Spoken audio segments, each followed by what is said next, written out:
निर्भय बनो विचारपीठातर्फे आयोजित सभेत ख्यातनाम वक्ते डॉक्टर विश्वंभर चौधरी आणि कायदेतज्ञ ॲडव्होकेट असीम सरोदे यांनी विचारमंथन घडवलं।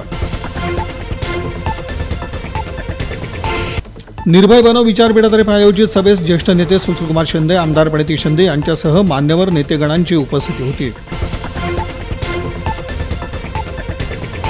शिवसेना ठाकरे गट आणि दलित पॅंथरच्या वतीनं विधिज्ञ ॲडव्होकेट असीम सरोदे आणि प्रसिद्ध वक्ते विश्वंभर चौधरी यांचा सत्कार करण्यात आला।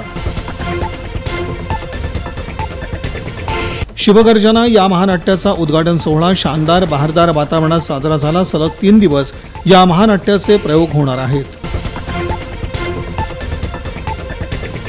महाराष्ट्र प्रदेश माहेश्वरी सभेतर्फे विविध क्षेत्रातील कर्तृत्ववान व्यक्तींना महाराष्ट्र भूषण आणि विशेष प्रतिभा सन्मान या पुरस्कारानं गौरवण्यात आलं। सगळे सोयरे अध्यादेशाची अंमलबजावणी तातडीनं करावी या मागणीसाठी पुन्हा एकदा मनोज जरांगे पाटील यांनी आमरण उपोषणास शनिवारपासून सुरुवात केली आहे। उपमुख्यमंत्री अजित पवार यांच्या नुकत्याच झालेल्या सोलापूर दौऱ्यामुळे कार्यकर्त्यांमध्ये नवा उत्साह निर्माण झाला असं मनोगत पक्षाचे प्रदेश उपाध्यक्ष किसन जाधव यांनी व्यक्त केलं।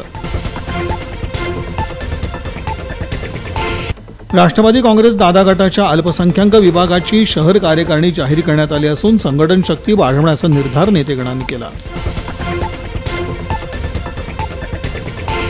राष्ट्रवादी काँग्रेस अजित पवार गटातर्फे दिनांक 12 ते 19 फेब्रुवारी या कालावधीत स्वराज्य सप्ताहाचं आयोजन करण्यात आलंय। शिवकालीन दुर्मिळ शस्त्रास्त्रांसह अनेक वैशिष्ट्यांचा समावेश सप्ताहातील कार्यक्रमात पाहता येईल। चोरीचे 4 गुन्हे उघडकीस आणण्यात शहर गुन्हे शाखेच्या पथकास यश आलं असून या प्रकरणी 4 आरोपींना अटक करण्यात आल्याची माहिती पोलिसांनी दिली। पोलीस पत्नीच्या त्रासाला कंटाळून पोलीस असलेल्या पतीनं गळफास घेऊन जीवनाचा प्रवास आकस्मिकरित्या संपुष्टात आणला। करमाळा पोलीस ठाण्यात या घटनेची नोंद झाली।